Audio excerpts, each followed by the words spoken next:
fighting bedbugs, cockroaches, rats was an everyday business, and we couldn't get rid of them.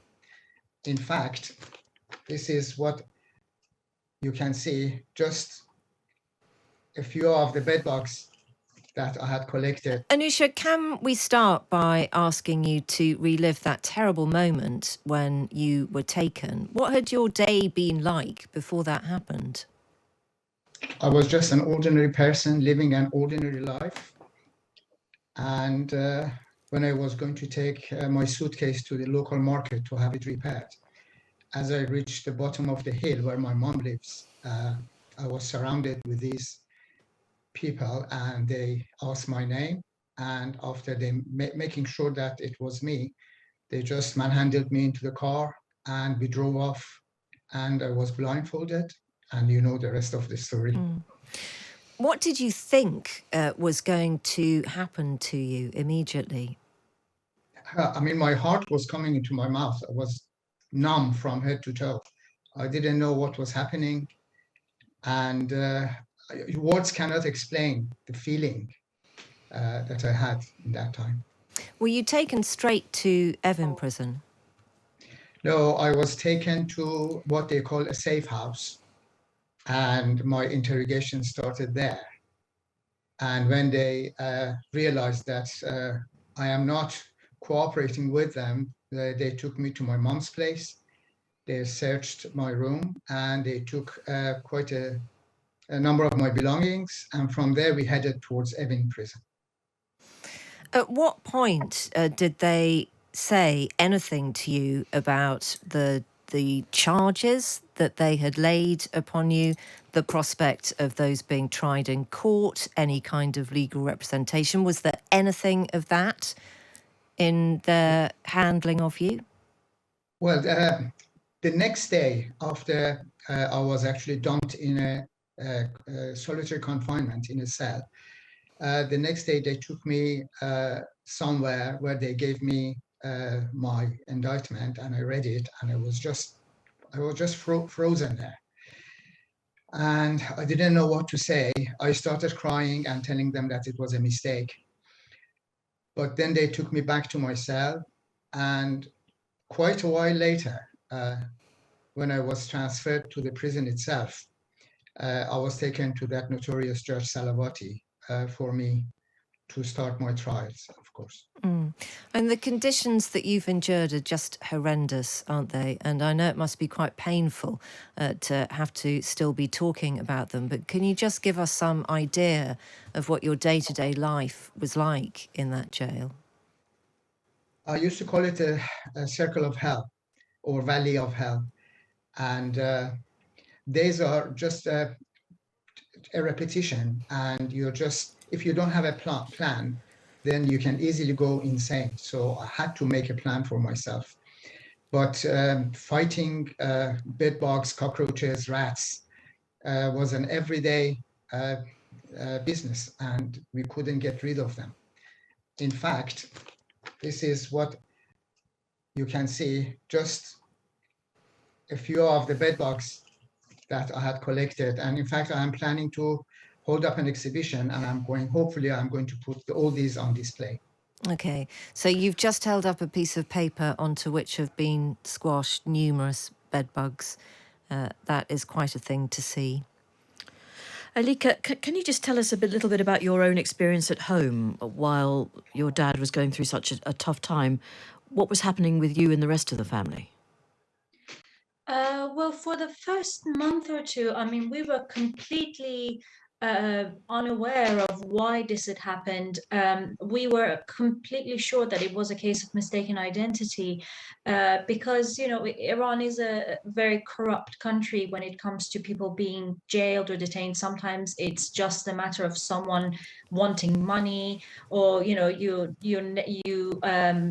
disappoint a certain person and they make false allegations against you. So we really thought it would be fixed with money, or, you know, whatever it was. But when it became clear to us that this wasn't the case, and when we heard that it was charges of spying, we just spiraled. And obviously we we weren't political at all. So that was one of the last things that we thought of when we thought of what could have happened potentially to my dad. And because we didn't hear from him directly, we could just speculate. And we were trying to look for lawyers, we were trying to get access, and we didn't even go to the Foreign Office for a long time because we were scared that by doing so, we would trigger the authorities in Iran even more. And that they would see it as lack of cooperation with them. So, who was the most senior person you spoke to? Did you turn to your MP? My mom actually directly phoned the Foreign Office after my dad told her to, because they'd confiscated his British passport when they arrested him, and he was scared that it was going to be misused. So that's what we contacted the Foreign Office for. We contacted them to say that this person has been held against their will, and that this passport, if flagged, is not in the right hands. And at first, the person in charge, I think maybe they were just, a trainee. They hung up. But then later on, we were phoned by, someone in more of an authoritative role, and they took all our details and set up a meeting for us to go in and talk about it. And of course, by then, Nazanin's case was quite well known. Yeah. So I think it was a year after she was taken. So then we connected the dots and realized that this was the pattern that this situation was taking. And that's what that started our 5-year relationship with the Foreign Office. I think that there was a time when, and perhaps your dad can answer this, when you felt, Anoosheh, that you were not quite British enough to merit the attention of the Foreign Office. Is that fair? It was really painful because you see, Sherry, my wife, was in constant contact with me. And we were hoping that my case would be considered as seriously as we expected it to be. But many times they were told that, not directly, but of course they implied that I am not British enough for my case to be considered as seriously as someone else who was perhaps born in this country. And Alika, how do you manage to carry on your life and your mum? How did you manage to just carry on doing what you needed to do whilst your dad was being held in Iran? We did apply a very live in the moment kind of attitude to everything. Especially when Amnesty got involved with our case, that's when it kind of escalated. And we would focus on milestones that we could campaign for: birthdays, Christmas, Persian New Year. So for all these events, we would focus on tasks that we would set. So we just try to structure our minds in a way that would stop us of thinking of the inevitable of what happens if he's never released, or he has to serve the 10-year that he's been given, especially when the pandemic started. And the pandemic started in Iran and then in Evin. And we were really tied in a way of campaigning then, as we did after and before. But we also couldn't afford to think ahead or be hopeful. So we had to really go into survival mode and really focus on the tasks at hand to see, by the end of the day, be able to tell ourselves that today I did as much as I could humanly possible to help my dad's case. So if we spool forward to the time when you were released, Anoosheh, were you actually told very much about what was about to happen to you? No, up until the day before that, I didn't know. And it was only I think it was in the afternoon of that day when I was called downstairs. There are certain forms that you have to sign if you want to make a request for conditional release. They usually give these forms now and again, different occasions, so that you would fill them up and ask for clemency. And usually they are rejected. But this time, when I was called downstairs, the head of the wing was insisting that I should hurry up and sign it because he has to go quickly to the intelligence base there, the 209, as they used to call it. So I was a bit hopeful that something is happening, because I never asked for that, and now they are asking me to do that. And that's when the thought was initiated in my mind that this time may be different. Were you told that you had to admit to the charges that had been made against you in order for you to be released, in order to save Yes. the face of Iran? Yes, the night before my release, I was made to sign a few pieces of paper. It was dictated to me what I should write. In fact, when I didn't write it the way they wanted it, the man tore the piece of paper off, and he asked me to write whatever he is dictating to me. And I knew that if I didn't do that, I wouldn't be released. They were not joking. But I mean, everybody can understand you'll get to the point where you would sign that in order to be able to get on the plane.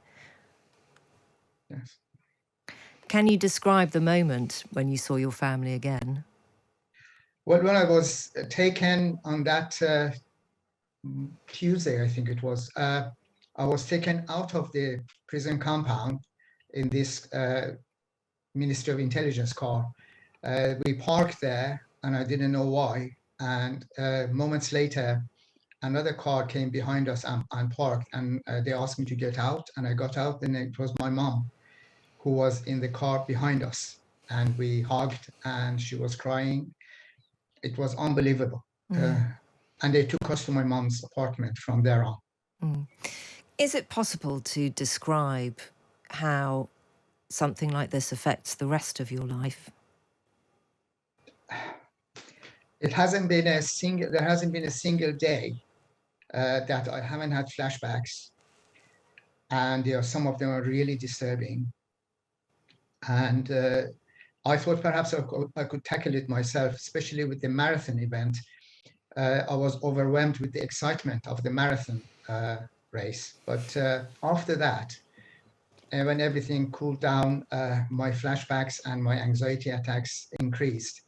And in fact, Hostage International are arranging for a trauma treatment, which is, in fact, I think it's government's responsibility to do that. But the charity organization, Hostage International, is actually looking into it, and I have an appointment to meet a psychiatrist. Right. Well, that's quite disturbing. So you're saying that, in fact, the British government, the Foreign Office, have not provided you with any aftercare, particularly?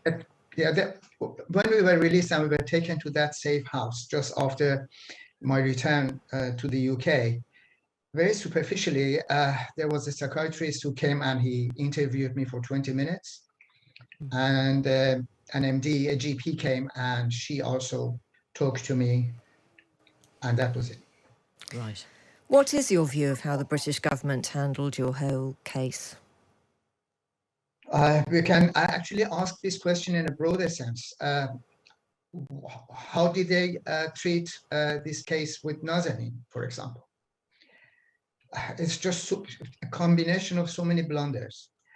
And as Nazanin mentioned it quite correctly, how many prime ministers and foreign ministers did we have to go through for us, for that 200 million pounds, 400 million pounds to be paid for us to be released? Yes, I mean, I don't know how well you know Nazanin Zaghari Ratcliffe. Presumably you didn't meet her until that flight home, or did you know her?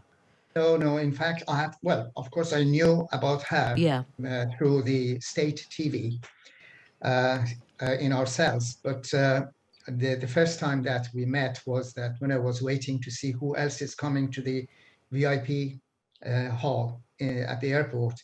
Then she opened the door and we waved. But of course, they wouldn't allow us to sit next to each other. And that is when the first time that I met Nazanin. Right. And Alika, a lot of people will have been aware of your protests in support of the women and girls of Iran. How, from what you know, are things in the country now? Because there was a certain amount of news coming out towards the end of last year, but it seems to, from my perspective, seems to have gone quiet again. Do you know what's going on the ground in Iran now? I don't think it's gone quiet. It's just the news that's coming out is not as much, because the Islamic Republic is very good at balancing their actions, so that if they see that they've gone too far, they would go into a period of inactivity or showing mercy, as they would call it, by releasing prisoners on bail or reducing death sentences to life sentences. They would do these so that the protests kind of die down, and it wouldn't make so much international headlines.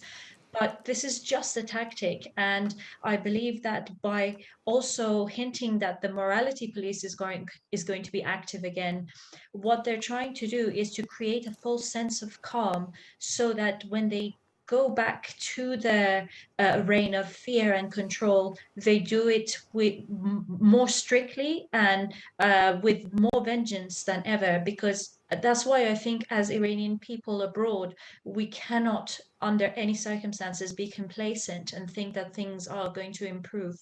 Because the moment we do that, they would come back with the full force of the terrorist organization that they are, and things would be so much worse for the people in Iran. Is there enough of a structured and cohesive opposition in exile to be able to take over effectively if this current regime is toppled from within Iran? There have been groups that are being formed as we speak of the opposition. There are 6 or 7 figureheads outside Iran that have formed an unofficial alliance at the moment, but they have an extremely big support and backing of people in and out of Iran.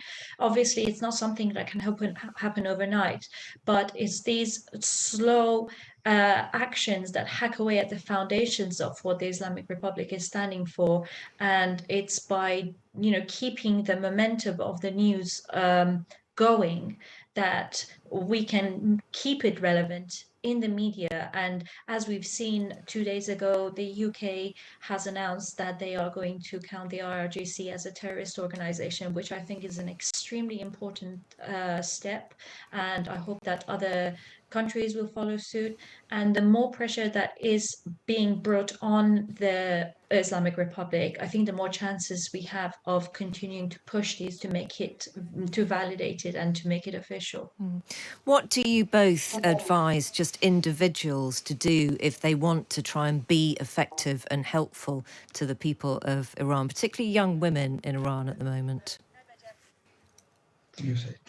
I think we are living in a time where, unlike some things, sharing the news about Iran, sharing the news of individuals that are facing sham trials and death sentences, it really helps save lives. So just by sharing something, just by sharing hashtags, we put so much international pressure on the Islamic Republic, and we put them under spotlight so they can't carry out these atrocities. And we have seen this with the case of Tarana Ali Dusti, who was a very famous actress in Iran, who has been released today, actually, because of the petition that went around and because of the amount of times people shared her name and asked for her release. These are things that the Islamic Republic cannot ignore. For example, I myself have decided to run the marathon in my dad's footsteps, and I'm trying to raise money for Amnesty as a way to give myself a big enough platform to raise this issue so that it doesn't go out mainstream media.